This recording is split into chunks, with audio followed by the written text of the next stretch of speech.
Ya, kita akan bahas bersama Direktur Eksekutif Parameter Politik Indonesia, Adi Prayitno. Selamat malam, Mas Adi. Selamat malam, Mas Nitya. Adi, ini kita coba menerka-nerka dulu ya. Kira-kira bingungnya Kaisang ini seorang ketua umum PSI, tapi juga tidak terlepas dari posisinya sebagai putra bungsu dari Presiden Joko Widodo. Ini isunya Kaisang nggak bisa memahami pernyataannya Pak Ganjar selama debat atau karena masih menganggap arah Pak Ganjar ini abu-abu di Pilpres sekarang. Kalau saya memaknai dua hal, Nitya. Pertama, ini adalah kali pertama Kaisang itu mengkritik secara terbuka Ganjar Pranowo ya. Kan kita tahu bahwa Kaisang ini kan nyaris tidak pernah bicara tentang isu-isu politik strategis yang selalu menjadi perdebatan dan konsumsi publik secara umum.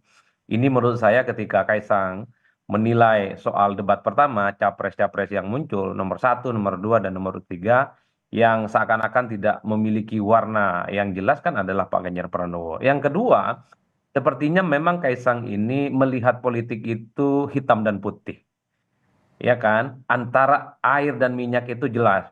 Kalau Anies jelas kan dianggap sebagai kubu perubahan, apa-apa harus ada perubahan. Sementara Prabowo Subianto adalah kubu keberlanjutan. Dalam konteks inilah sepertinya Kaisang memang bahwa politik itu harus memilih apakah oposisi atau menjadi bagian di dalamnya. Jadi nggak Kalau bisa 50-50. Betul.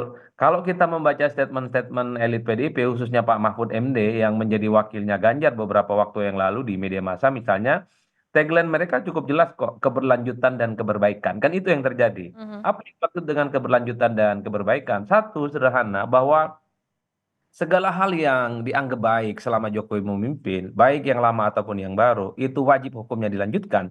Tapi kalau ada sesuatu yang lama dan baru, tapi itu tidak baik, maka harus ada perbaikan-perbaikan. Kan itu positioning Ganjar Pranowo dan Mahfud dalam konteks Pilpres 2024. Apa yang perlu diperbaharui?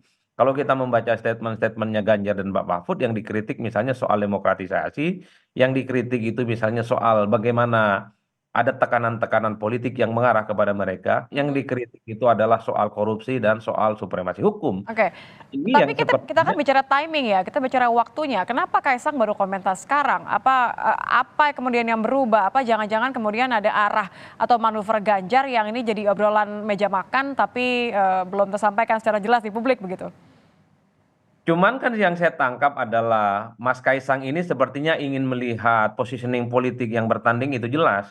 Ganjar itu apakah mau menjadi bagian dari Pak Jokowi atau dia mengambil jarak tegas dengan pemerintah dalam konteks ini adalah berhadapan-hadapan dengan Pak Jokowi. Hmm. Seperti itu yang diinginkan oleh Kaisang. Jadi wajar kalau kemudian narasi politik yang disampaikan oleh Ganjar itu satu sisi kadang ingin melanjutkan semua hal yang dilakukan oleh Jokowi, tapi pada saat yang bersamaan ada beberapa hal yang layak diperbaiki.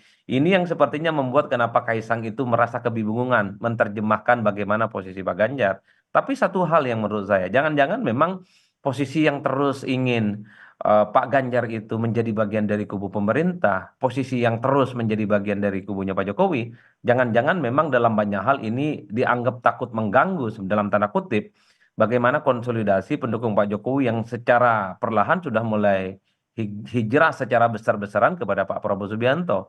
Kalau misalnya Ganjar terus teridentifikasi sebagai orangnya Jokowi atau selalu menjadi bagian darinya Jokowi, ingin melanjutkan semua hal yang menjadi legasi politiknya Pak Jokowi bukan tidak mungkin. Dulu orang yang sempat pindah ke Prabowo Subianto dikhawatirkan akan kembali bersama mendukung Pak Ganjar Pranowo. Sepertinya ini yang kalau kita tafsirkan secara politik ya, jangan-jangan makna kebingungan yang disampaikan oleh Kaisang ini adalah untuk memberikan satu warning kepada Ganjar untuk memilih warna politiknya yang jelas. Apakah ingin menjadi kubunya Jokowi atau non Jokowi yang seperti dilakukan oleh Pak Anies Baswedan? Saya Oke. menanya di situ, Mbak Nitya. Aha. Kalau keinginannya Kaisang Anda baca seperti itu, bagaimana dengan respon Ganjar? Ganjar kan mengatakan Kaisang politisi nggak boleh bingungan. Ini bisa dibaca sebagai upaya Ganjar yang berupaya untuk kembali mendekat ke Jokowi atau seperti apa?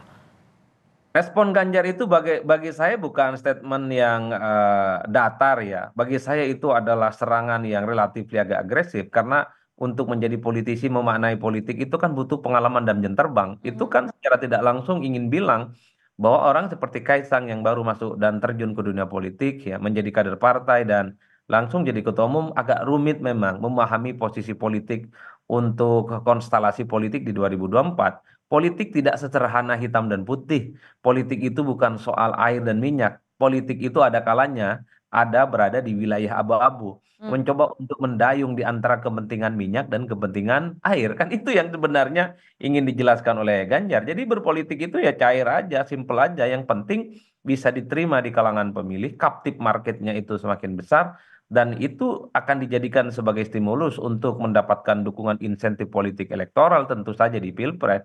Ini yang sepertinya kalau mau diteruskan tafsirnya Ganjar. Jadi orang seperti Kaisang tak bisa melihat politik itu seperti Anies Baswedan atau seperti Prabowo Subianto. Hmm. Kenapa politik itu misalnya tidak bisa dimanai? Jangan-jangan memang ada titik temu antara pemilih yang selama ini tidak ke Anies dan tidak kepada Prabowo, dan itu di tengah yang sepertinya sedang ingin disasar oleh kubunya Pak Ganjar Pranowo. Makanya dia mendayung di antara dua pulau. Satu Oke. sisi ingin melanjutkan apa yang dilakukan oleh Jokowi, tapi kalau ada sesuatu yang perlu diperbaiki, ya diperbaiki. Maka tagline-nya itu adalah keberlanjutan dan keperbaikan. Kan itu yang terjadi nih, Tia. Ya, jadi Jadi Anda melihat bahwa strategi ini masih akan dilanjutkan oleh Ganjar terlepas dari bergening politik apa yang terjadi di belakang layar begitu ya karena mengusung 50-50 tadi.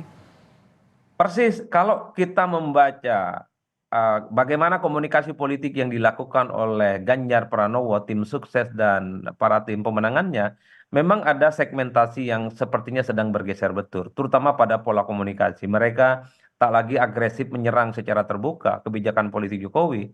Mereka tak lagi misalnya agresif menyerang soal MK-MK atau apapun segala hal yang terkait dengan Jokowi. Karena ketika mereka agresif dan ofensif menyerang Jokowi, tentu dikhawatirkan kontraproduktif, di mana pemilih Pak Jokowi yang selama ini masih berdiam diri itu justru khawatir akan migrasi dan hijrah ke tempat yang lain. Oke. Inilah yang kemudian kalau kita membaca seminggu dua minggu ini, statement-statement dan model komunikasi politik Pak Ganjar Pranowo lebih ingin terus teridentifikasi sebagai orangnya Pak Jokowi. Baik. Maka akan mengherankan kalau sejumlah elit PDIP mengatakan ya di belakang Ganjar itu adalah Pak Jokowi.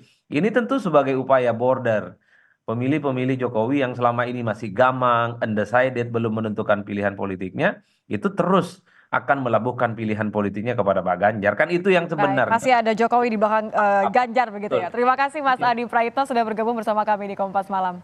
Selamat malam Mas Adi.